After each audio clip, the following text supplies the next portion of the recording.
Hey, Clay. Wow, it's been forever since we've talked, huh? How's Sally doing? What grade is she in now? Does she have a boyfriend? I've got so many questions to ask. We have a lot of catching up to do. I feel really bad about making you wait 10 years for me, but I wanted to let you know that I'm sorry for that. But it's all right now. I'm ready to get back together again. Who are you? Come on, you know who I am. I'm your ex-wife, Maria. Sorry, doesn't ring a bell. I think you have the wrong number. Clay, there's literally zero chance that you don't remember me. I'm being serious, so stop screwing with me. I don't know what to tell you, lady. I have no idea who you are. I do seem to remember being married once. If I recall correctly, my ex-wife one day left a letter to me on the kitchen table that said, "I'm sorry, but I've found my true love." It turned out she had dropped off our daughter at daycare and then up and vanished into thin air. I haven't heard anything from her since, but I've forgotten all about her. I don't even remember her name anymore. Clay, for the last time, stop acting like a child and listen to me. I am trying to have an adult conversation here if you don't mind. I don't know. I usually only have adult conversations with, adults. And speaking of acting like a child, I've been caring for a child the last 10 years while you've been off doing God knows what. I could have sworn I blocked your number back then. How are you even messaging me now? Yeah, you did block me, you little baby. So I had to go out and change my phone number just so I could talk to you. That's how serious I am about this. Well, you wasted all that time and effort. I don't want to speak with you ever again. You're not actually still mad about what happened 10 years ago, are you? We've had 2 presidential elections since we broke up. It's time to move on. And I just apologized to you, didn't I? If you think that a simple apology is enough to make up for what you did, you need your head examined. Wow, some gentleman you are, talking to a lady like that. But it's all right, I'm prepared to be the bigger person, so I'll apologize again. I'm sorry, Clay. You're a real piece of work, Maria.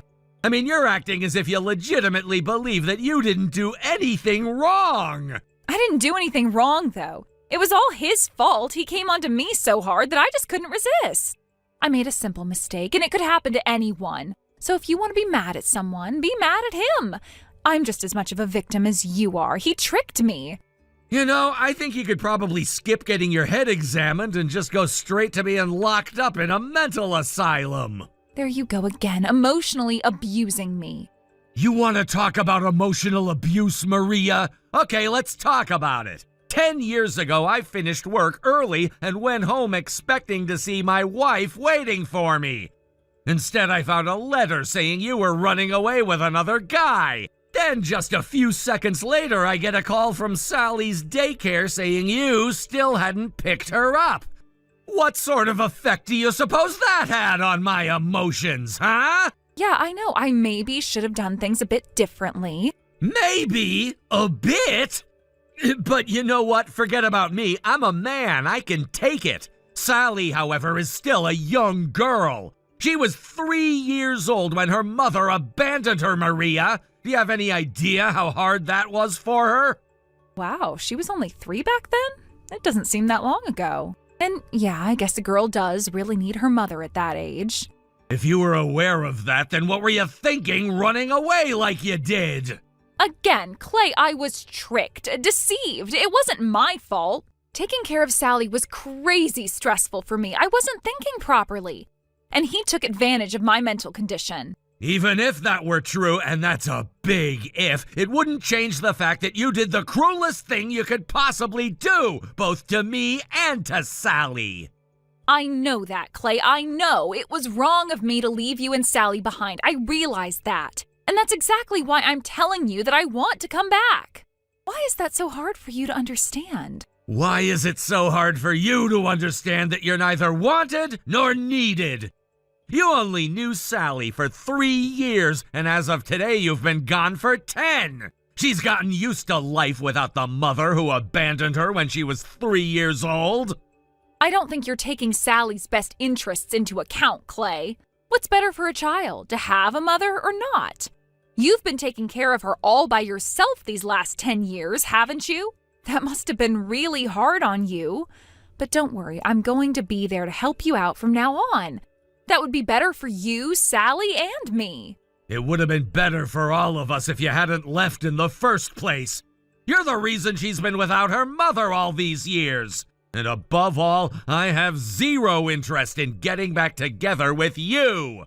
I've had my sister here to help me out with Sally, so there's absolutely no reason for you to come back home now. Like, putting on this strong and stoic act is only going to hurt you and Sally. And you've been making your sister help you? Think about how much trouble you've caused her. And if you'll just take a moment to swallow your pride and think clearly, I know you'll realize what the right thing to do is. Yeah, I do know what I should do. Great. I just wish you wouldn't have put up so much of a fuss. You wasted all that time and effort for nothing. I'll ask Sally what she thinks. Huh? If you're as concerned for her well-being as you claim, then it only makes sense to ask her directly what she wants, right?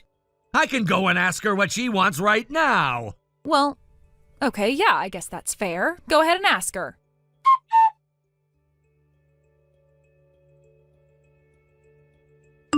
Sorry to keep you waiting. There was a lot of background information to cover. Good grief, it took you long enough. And don't give me any crap about background information. It's a really simple question.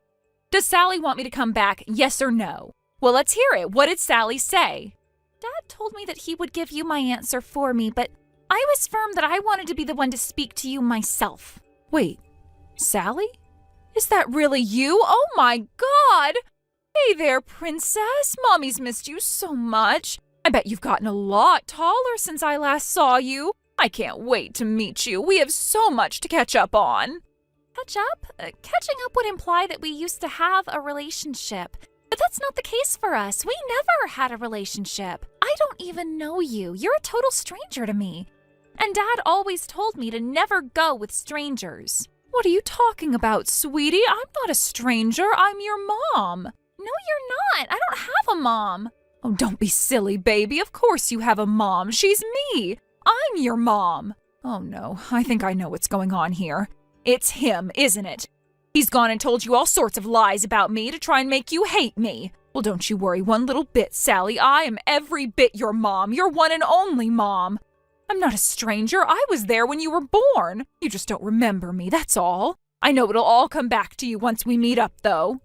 I do have memories from way back then, actually. Faint memories, but memories nonetheless.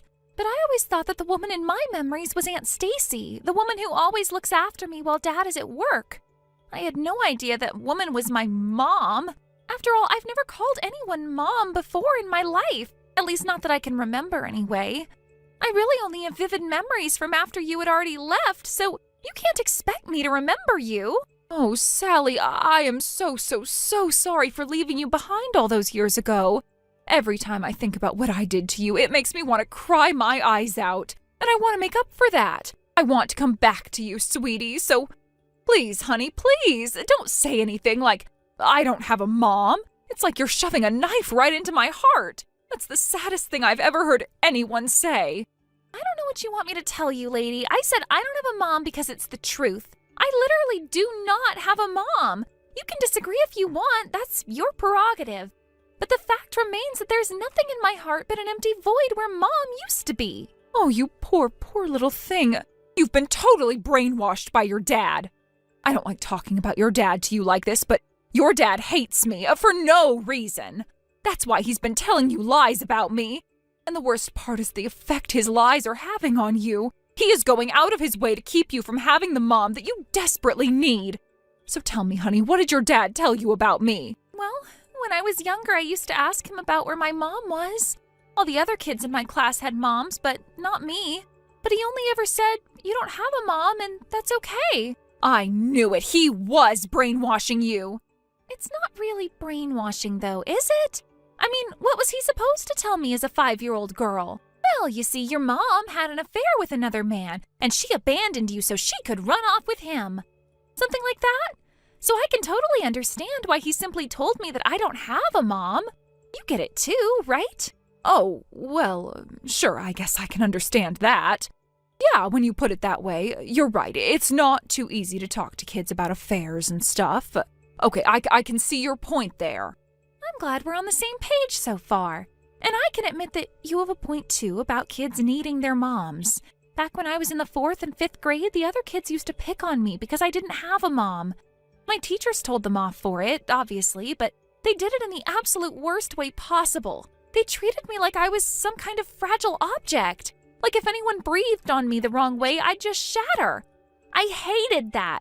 It was worse than the bullying, really. It made me want to never go to school again. It was really hard for me back then. I even took out my frustrations on Dad and Aunt Stacy. I was like, why don't I have a mom? Where did she go? Did you make her go away? I feel really guilty about that. It wasn't their fault. Oh, you poor, sweet, innocent little thing. I can tell it's been hard for you, but it's all right now. Mommy's coming home. It is all right now. I'm fine without you. Dad works really hard during the week in order to make sure we have everything we need. Even still, he always leaves his weekends and holidays open to spend with me. He cooks me dinner, takes me places. We have a lot of fun together.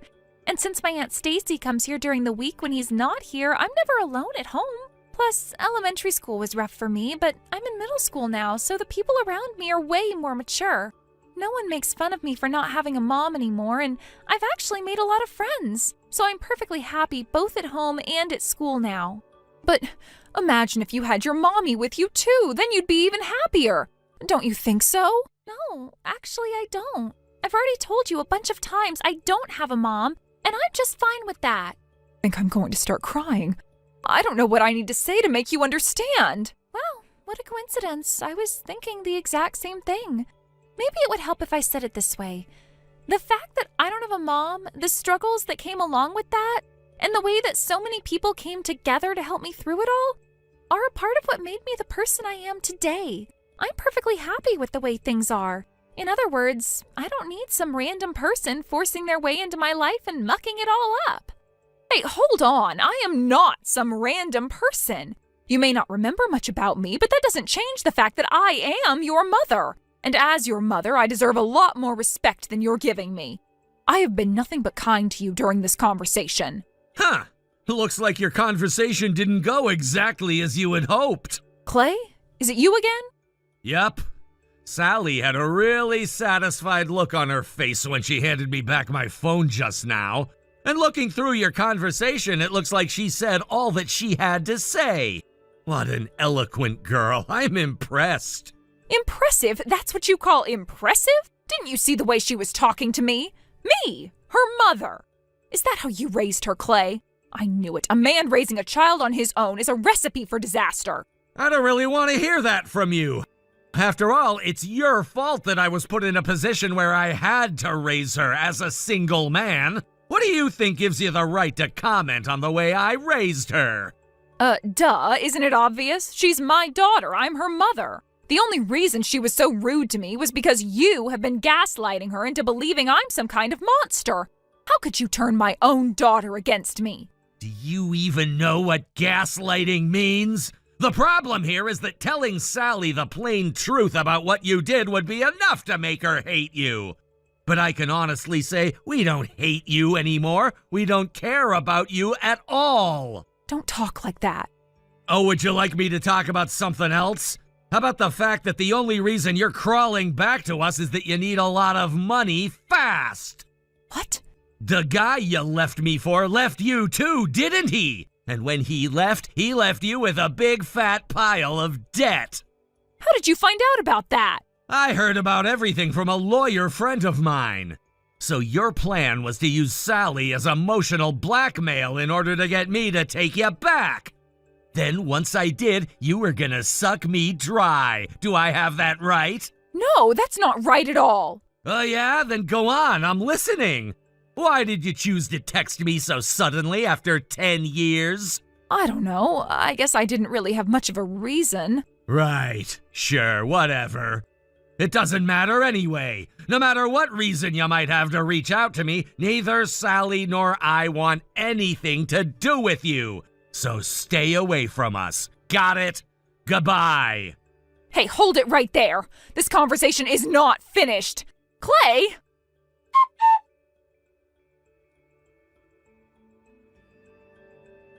She kept on sending more and more obnoxious texts after that, so I blocked her number again. If she went out and got another new phone number just to harass us, I was planning on going to the police and reporting her for stalking. Fortunately, though, I didn't have to do that. Why is that, you may ask? Well, a few days after I blocked her number, she got arrested for trespassing and breaking and entering.